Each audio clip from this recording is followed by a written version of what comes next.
Колку музеи има Крушево и што може тука да видат посетителите? Во Крушево буквално самиот град е град музеј. Официјално има 8 музеи, тоа е музејот на Линденско востание, галеријата Никола Мартиновски, потоа музеј Леарницата, музејот на народно-ослободителната борба, галеријата на икони, Влашката одаја и споменикот Илинден, попознат кај народот како Македониум. Моментално се врши и реконструкција на голем дел од овие музеи. Што точно се работи моментално во Крушево? Во моментот активностите се фокусирани на реконструкција, односно комплетно опремување на музеот на Линденско востание, каде што ќе биде претежно изложен нов музејски материјал и музејски предмети.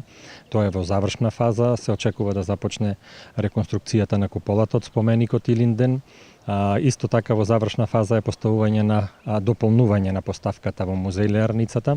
За наредната година ќе треба да се заврши галеријата на икони. Исто до крајот на оваа година треба внатрешно да се реновира и музеот, но претходната година се реновираше целосно внатрешно, значи и надворешно галеријата Никола Мартиновски и се отвори музеот Влашка одаја. Домашните, но и странските туристи, што најмногу ги интересира од сите овие музеи кои што ги нуди градот Крушево? Во Крушево патникот, намерник, туристот, посетителот го интересира, значи пред се крушевската архитектура, крушевската природа, нормално познатиот наш Тоше Проевски. Во последно време се јавува интерес и за посета на, што би рекол јас, и така наречените сами кујки музеи, бидејќи во Крушево има 86 заштитени староградски кујки, кои што секоја сама по себе представува навистина богата етнолошка ризница, која што сочувала многу од својата автентичност низ времињата, така што значи работиме и на аспект на да успееме да ги промовираме и ова наше добро. Дали се планира поставување на нови артефакти кои што досега не се видени во јавноста и кои што нормално би го привлекле повеќе интересот на посетителите?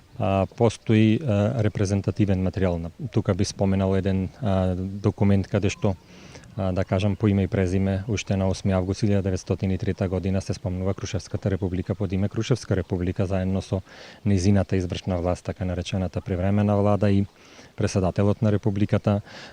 Сега имавме можност да имаме пристап до еден богат архивски материјал од 238 документи, 40 фотографии, поштенски картички од војводата, крушевскиот војвода Иван Џонев. Значи од Крушево потекнува и Вселенски патриарх Јоаники III. Така што Крушево навистина има повеќе историја отколку што може да ја конзумира. Во музеот на Линденско востание, во музеј Леарницата ќе бидат изложени и нови музејски предмети и нови музејски документи кои што навистина ќе потврдат или ќе расветлат нови моменти од нашата значајна историја. Ова позади нас е една приказна која што треба ние да му ја продадеме на светот. Колку успеваме по таа наша мисија? Во стратегијата за локален економски развој на општината, туризмот е број 1 или на челното место, затоа што тоа е потенцијалот на Крушево. Ќе кажам за она што во моментот општина Крушево го работи, значи ги припремаме, се наоѓаме во последната фаза на припрема на промоцијата на Крушево, што ќе се случува на сајмот во туризам наредната недела во Скопје, значи во деновите 14, 15 и 16.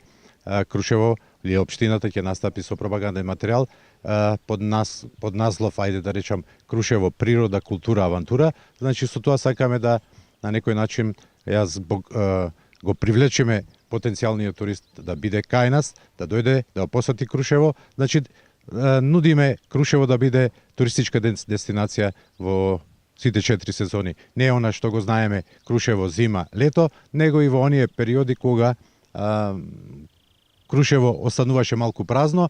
Тука се трудиме да направиме повеќе проекти кои што на некој начин ќе го анимираат потенцијалниот турист. Ќе кажам дека посебно имаме самите статистички податоци, или поточно да кажам, ни кажуваат дека се зголема бројот на странски туристи.